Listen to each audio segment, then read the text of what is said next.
Next, we're going to talk about personality disorders. So, individuals who are diagnosed with personality disorders exhibit stable, ingrained, inflexible, and most importantly, maladaptive ways of either thinking, feeling, and or behaving. So, this is part of their personality. This is part of who they are as an individual. They are stable and intrinsic ways of thinking and feeling and behaving that don't change over time. So there's going to be, again, a little bit of overlap with our chapter on personality because this is maladaptive personality. And so between 10 and 15% of adults in either North America or Europe are going to have personality disorders. The DSM-5 lists 6 distinct personality disorders. We're going to talk about each of these. So we have antisocial, narcissistic, borderline, avoidant, obsessive compulsive, and schizotypal. Or typal. So we've already briefly touched on a couple of these in examples throughout this chapter, but go into more detail for each. So the first of these are antisocial personality disorder. This is probably the one that we are most familiar with. So in the past, individuals that fell into this category would have been referred to as either psychopaths or sociopaths. Individuals that fall into this category are usually described as the most interpersonally destructive and emotionally harmful individuals possible. So they are very destructive to society. And a lot of the problems that or a lot of the things that lead to this is the fact that they have very little anxiety or guilt. They tend not to experience things the same way that other people do. So they don't feel worried about things. They don't feel guilty about the things that they've done. And this combines with their tendency to be impulsive, so they're going to act on their impulses. They're going to do whatever they want and then not feel guilty or anxious about having done it.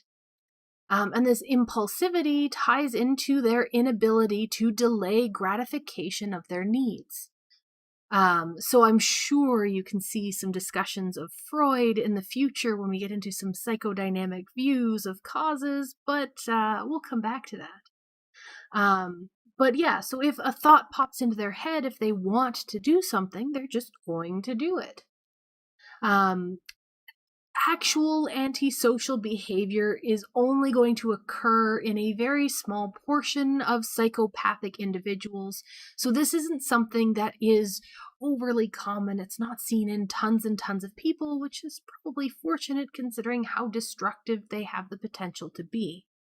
In order to fulfill the diagnostic criteria for antisocial personality disorder, the individual has to be an adult, so at least 18 years of age, but it also includes an extensive background from when they were younger. So the patterns of behavior have to have started younger and have been carried through into adulthood. And a lot of traits that they should start exhibiting to be classified as having an antisocial personality disorder are things like habitually lying, early and aggressive sexual behavior, excessive drinking, theft, vandalism, and chronic rule violations. So there's a whole pattern here that has to occur over a very long time in order to fall into this category. And that's why it only occurs very infrequently.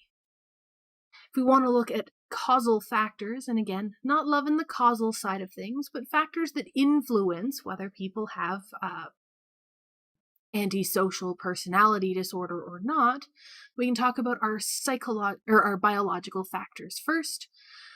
So again, another one that has a genetic predisposition.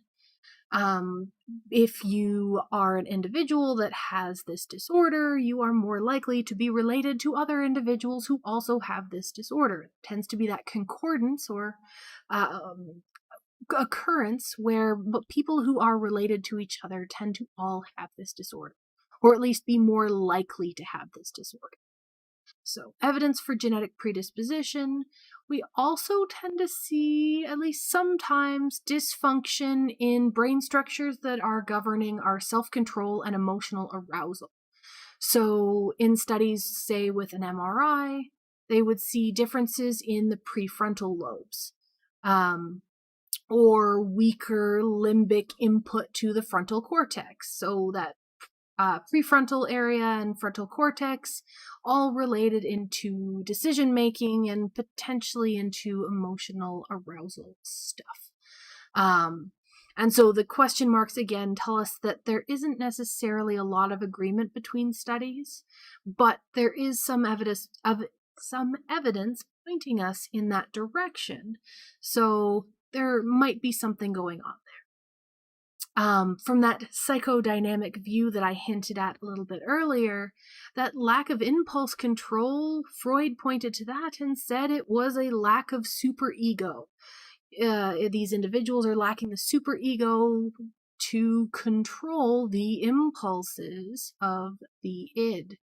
So, again, not a whole lot of evidence for that, but Freud would have liked to point to that aspect of this.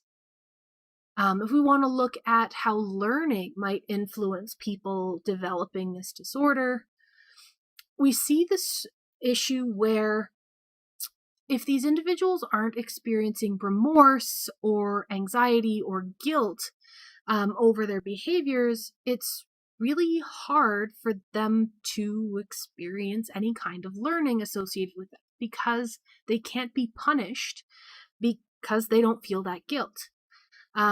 This carries over. We also start seeing there's no conditioned fear responses because the punishment doesn't really carry any weight for them. So on the learning side of things, classical conditioning isn't really working in these situations to discourage that kind of behavior because they don't feel bad about doing it. We might also see some modeling behavior where if they've grown up in a situation where they experienced a lot of aggression, then they themselves might act aggressively. And some of this modeling may have come from childhood. So as a child, maybe they were their parents were inattentive. They weren't paying attention to them. They weren't giving them the affection that they needed or something like that. Or maybe they're modeling by being exposed to deviant peers. So maybe they're modeling behaviors of their peer group who are acting out. And so they themselves act out as well. In terms of cognitive aspects that might contribute to this antisocial personality disorder, that's relating to the mind and how we think about things. So individuals with this disorder show a consistent failure to think about or anticipate the long-term negative consequences of their actions. So when they're doing something, they don't think, oh, I'll get in trouble if I do this. They just do the thing that they want to do. Our next type of personality disorder is the borderline personality disorder. Individuals who are diagnosed with having a borderline personality disorder are typically characterized by having dramatic instability in their behavior, their emotion, and their identity. So this instability leads to a sort of chaotic nature to them, and they have a lot of tendency to cause distress to themselves and those around them. So there's a lot of interest in understanding how these individuals think and how they operate because they have such a potential for a negative impact on society. There are three sort of central features that relate to this borderline personality disorder. The first of which is emotional dysregulation, which is where these individuals have an inability to control negative emotions. And this is especially in response to stressful life events, which is unfortunate because individuals with borderline personality disorders usually end up causing a lot of stressful life events for themselves. So not only do they create these bad situations, they then can't regulate their emotions in response to the situations that they themselves have created. So a kind of vicious cycle of problems there. Individuals with this borderline personality disorder also tend to have intense and unstable personal relationships, maybe creating those stressful life events. And so a lot of this is because of their anger. They're angry, they feel loneliness, they feel emptiness because they don't have stable relationships. They don't have individuals that stay close to them. They don't have that support system that most people look to create. And a lot of this is related to the fact that they display impulsive behavior. So again, that inability to control impulses that we saw in our previous disorder category.